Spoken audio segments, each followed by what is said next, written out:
দুনিয়ার ইমানদার, শোনো শোনো, তোমাদের ভিতরে সব থেকে মর্যাদাবান বান্দা সে যে কিনা বাড়িওয়ালা, গাড়িওয়ালা, টাকা পয়সাওয়ালা, ধন সম্পদওয়ালা না। না, আমার আল্লাহ বলে এই দুনিয়াতে ওই মানুষটার মর্যাদা সব থেকে বেশি যেই মানুষটার অন্তরের ভিতরে আমার আল্লাহর ভয় যত বেশি। একটু আওয়াজ দিয়া জোরে জোরে বলেন আল্লাহু আকবার। আমার প্রাণের ভাইয়েরা, আমার বন্ধুরা, ওই যে সুহাইব নবীর ভাই আরবের বাসিন্দা ছিল না, নেতৃস্থানীয় কোনো মানুষ ছিল না, কিন্তু আমার আল্লাহ সুদূর রোম দেশ থেকে এসেছে, কিন্তু আমার আল্লাহ হেদায়েতের রশি তার গলার ভিতরে পরায় দিয়েছে। ওরে বন্ধু, এই মানুষগুলি পৃথিবীতে এত মর্যাদার অধিকারী হয়েছে। আমার প্রাণের ভাইরা, আবু জেহেলের মতো কোটি কোটি মানুষকে যদি এক পাল্লায় তোলা হয়, আর হযরতে বিলালের মতো একজন সাহাবীকে যদি এক পাল্লায় তোলা হয়, দুনিয়ার সমস্ত আবু জাহেলদের পাল্লাটা হালকা হয়ে যাবে। হযরতে বিলালের মতো সাহাবীর সামনে একটু আওয়াজ দিয়া জোরে জোরে বলেন আল্লাহু আকবার। আমার তালের ভাইরা, আমার বন্ধুরা, ওই বিলাল হাবশী রাদিয়াল্লাহু তাআলা আনহু, আমার আল্লাহ যার গলার ভিতরে হেদায়েতের রশি পরায় দিয়েছে, ওই বিলালের কেমন মর্যাদা হয়েছে আমার নবীজি সাল্লাল্লাহু আলাইহি ওয়াসাল্লামের কাছে ওই বিলালের মর্যাদা কেমন, আমার আল্লাহ হযরতে বিলালকে কেমন পছন্দ করে। ওরে বন্ধু, পয়গম্বরে আরবী সাল্লাল্লাহু আলাইহি ওয়াসাল্লাম যেদিন মক্কা বিজয় হয়, মক্কা বিজয়ের দিন আল্লাহ রাসূল সাহাবাদেরকে বললেন, আমার সাহাবীরা শান্ত হয়ে বসে যাও, আল্লাহ পাক আমাদেরকে বিজয় দান করেছেন, বিজয়ের শুকরিয়া হিসাবে আজকে বিজয়ের আযান দেওয়া হবে। আমার বন্ধুরা, সমস্ত সাহাবীরা শান্ত হয়ে বসে পড়েছে। আরে ভাই, আজকে বিজয়ের আযান হবে। হযরতে রাসূল কারীম সাল্লাল্লাহু আলাইহি ওয়াসাল্লাম যখন বিজয়ের আযান হবে এই ঘোষণা দিয়েছেন। ওরে বন্ধু, সাহাবা আজমাইনদের ভিতরে উঁচু তবকার সাহাবী যারা ছিলেন, বড় বড় সাহাবী যারা ছিলেন, হযরতে আবু বকর, হযরতে উমর, হযরতে উসমান, হযরতে আলী, হযরতে আব্বাস রাদিয়াল্লাহু তাআলা সহ এই রকম বড় বড় সাহাবী যারা ছিলেন রে বন্ধু, সমস্ত সাহাবীরা তারা মনে মনে ভাবতেছেন আজকে যে বিজয়ের আযান হবে, আল্লাহ পাক যে মহান বিজয় আমাদেরকে দান করেছেন, এই বিজয়ের আযান যেটা হবে, এই বিজয়ের আযানটা বুঝি আল্লাহর রাসূল সব থেকে মর্যাদাবান সাহাবীকে দিয়ে দেওয়াবেন। হযরতে আবু বকর চিন্তা করতেছেন মনে হয় আমাকে দিয়ে দেওয়াবেন, হযরতে ওমর চিন্তা করতেছেন এই আযান আল্লাহর রাসূল বুঝে আমাকে দিয়ে দেওয়াবেন। এই রকম ভাবে হযরতে ওসমান, হযরতে আলী সহ বড় বড় সমস্ত সাহাবীরা মনে করতেছে আজকের এই আযানটা বিজয়ের মুহূর্তের এই স্মরণীয় আযান, এই ঐতিহাসিক আযান আল্লাহর রাসূল বুঝে আমাকে দিয়ে দেওয়াবেন। সবাই মনে মনে আশা করতেছে। আমার প্রাণের ভাইয়েরা, আমার বন্ধুরা, এমন সময় পয়গম্বরে আরবী গোটা ময়দানের ভিতরে চোখটা বুলায়, চোখ দিয়া পয়গম্বর কাকে যেন খুঁজতেছে। আমার বন্ধুরা, এমন সময় আল্লাহর রাসূলের জবান দিয়ে বের হয়ে গেছে, বিলাল কোথায় রে? ও আমার মুয়াজ্জিন বিলাল, তুমি কোথায়? হযরতে বিলাল ওই মজমার ভিতরে দাঁড়ায় বলেন, লাব্বাইকা ইয়া রাসূলুল্লাহ, ও আল্লাহর নবী, আমি উপস্থিত আছি, আমি হাজির আছি ইয়া রাসূলুল্লাহ। আমার প্রাণের ভাইরা, আমার নবীজি সাল্লাল্লাহু আলাইহি ওয়াসাল্লাম হযরতে বিলালকে ডাক দিয়া বললেন, বিলাল রে, আজকের এই বিজয়ের মুহূর্তে, এই গৌরবময় মুহূর্তে আমি রাসূল চাই এই বিজয়ের আযানটা বিলাল তোমার কণ্ঠে আজকে ধ্বনিত হবে।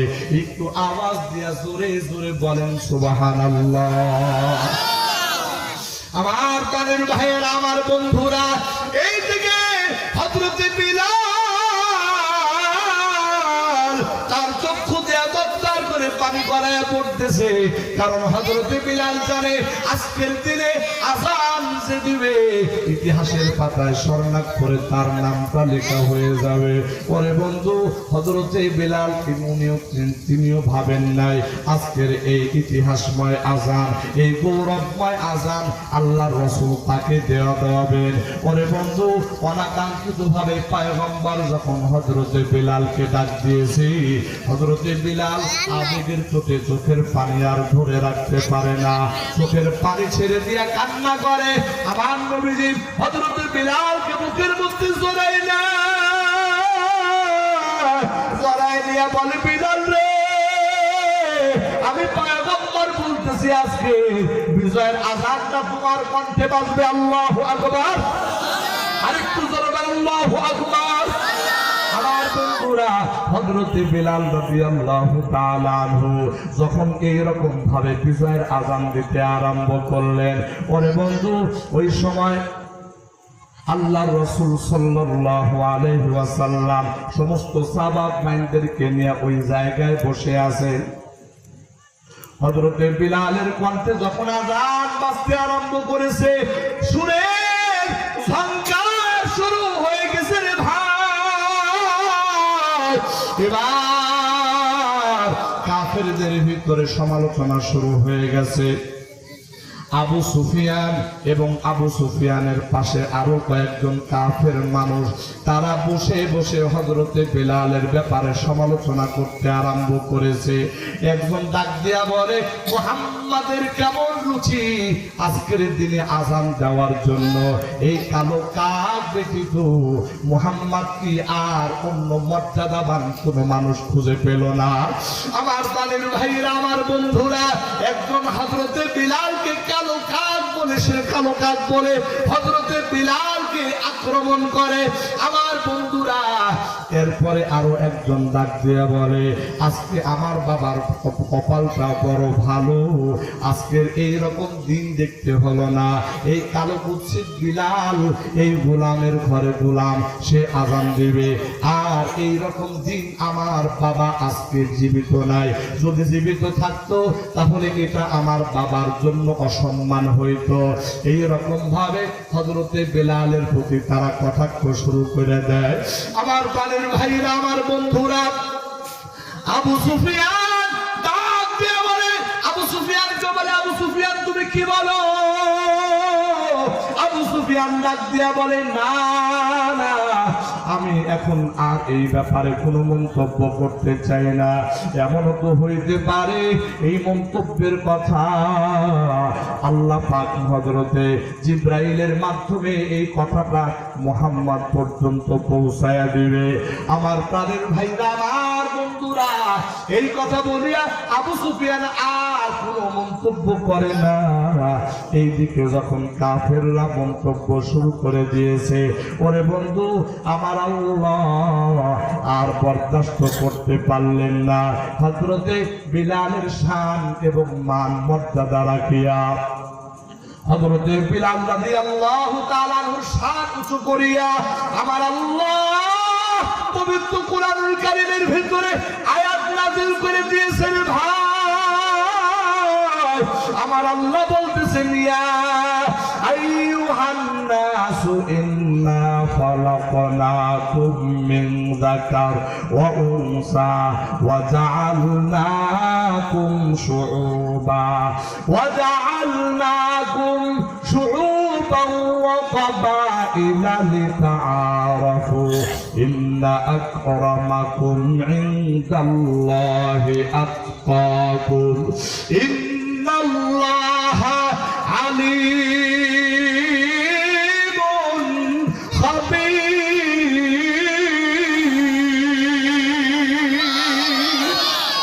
আমার তাদের ভাইয়েরা, আমার আল্লাহ হযরতে বিলালের শানে যখন কাফির বেঈমানরা কটূক্তি করতেছে, আমার আল্লাহর বরদাস্ত হয় না। সঙ্গে সঙ্গে আমার আল্লাহ কোরআনুল কারীমের এই আয়াত নাযিল করে দিলেন। আমার আল্লাহ এই আয়াত নাযিল করে দিয়া বিশ্বনবী মানবতার মুক্তির দূত জনাবে মুহাম্মদুর রাসূলুল্লাহ সাল্লাল্লাহু আলাইহি ওয়াসাল্লামের কাছে হযরত জিবরাইল আমিনকে পাঠিয়ে দিলেন। মক্কার কোন কাফেররা হযরতে বেলালের ব্যাপারে সমালোচনা করেছে, হযরতে বেলালের ব্যাপারে কটূক্তি করেছে, তাদের নাম সহকারে তারা কি কি কথা বলেছে রে ভাই, এই কথাগুলো একেবারে নকল করিয়া পয়গম্বরে আরবি সাল্লাল্লাহু আলাইহি সাল্লামের কাছে পৌঁছায় দিয়েছে। ওরে বন্ধু, পয়গম্বরে আরবি সাল্লাল্লাহু আলাইহি সাল্লামের কাছে যখন হযরতে বেলালের সমালোচনার খবর চলে গেছে, হযরতে বেলাল আবু সুফিয়ানকে ডাকলেন। হযরতে নবী সাল্লাল্লাহু আলাইহি ওয়াসাল্লাম আবু সুফিয়ানকে ডাকলেন। আবু সুফিয়ানের যারা সুন্নি ছিল হযরতে বেলালের সমালোচনাকারী, তাদেরকেও ডাকলেন। ডাকার পরে আল্লাহর রাসূল বললেন যে তুমি আমার বেলাল সম্পর্কে এমন কথা বলেছো। যখন এই কথা বলে তখন মাথাটা নিচু করে দেয়। হযরতে বেলাল রাদিয়াল্লাহু তাআলা আনহু সম্পর্কে সমালোচনাকারী কটূক্তিকারী ওই কাফেরদেরকে আল্লাহর রাসূল জিজ্ঞেস করলেন, কি ব্যাপার, বেলালের ব্যাপারে এমন কথা বলেছো? তখন ওই কাফের মাথাটা নিচু করে দেয়। ওরে বন্ধু, এবার আমার পয়গম্বর পবিত্র কোরআনুল কারীমের ওই আয়াতটা তিলাওয়াত করে কাফেরদেরকে জানায় দেয়, ও দুনিয়ার কাফেররা শুনো রে, ইয়া আইয়ুহান নাস, হে মানব সকল শোনো, ইন্না খলাকনাকুম মিন যাকার, আমার আল্লাহ বলতেছে যে আমি একজন নারী একজন পুরুষ থেকে আমি আল্লাহ মানুষ সৃষ্টি করেছি। ওয়া জাআলনাকুম শুউবান ওয়া ক্বাবাইলা লিতাআরাফু, আমার আল্লাহ বলে আমি আল্লাহ মানুষদেরকে একজন নারী একজন পুরুষ থেকে সৃষ্টি করেছি, কিন্তু দুনিয়াতে তাদেরকে বিভিন্ন দলে বিভক্ত করেছি। ওরে বন্ধু, আমার আল্লাহ বলেন বিভিন্ন বংশে বংশে তাদেরকে ভাগ করেছি। ও দুনিয়ার ইমানদার শোনো শোনো, আমি আল্লাহ এই যে বংশে বংশে গোত্রে গোত্রে ভাগ করেছি, এটা একে অন্যের উপরে এইরকম ভাবে বাড়াবাড়ি করার জন্য নয়, অহংকার করার জন্য নয়, বরং আমি আল্লাহ গোত্রে গোত্রে ভাগ করেছি, আমি আল্লাহ বংশে বংশে ভাগ করেছি। এটা এই কারণে যাতে করে তোমরা তোমাদের নিজেদেরকে চিনতে পারো, নিজেদেরকে বুঝতে পারো। একটু আওয়াজ দিয়া জোরে জোরে বলেন কথা ঠিক কিনা?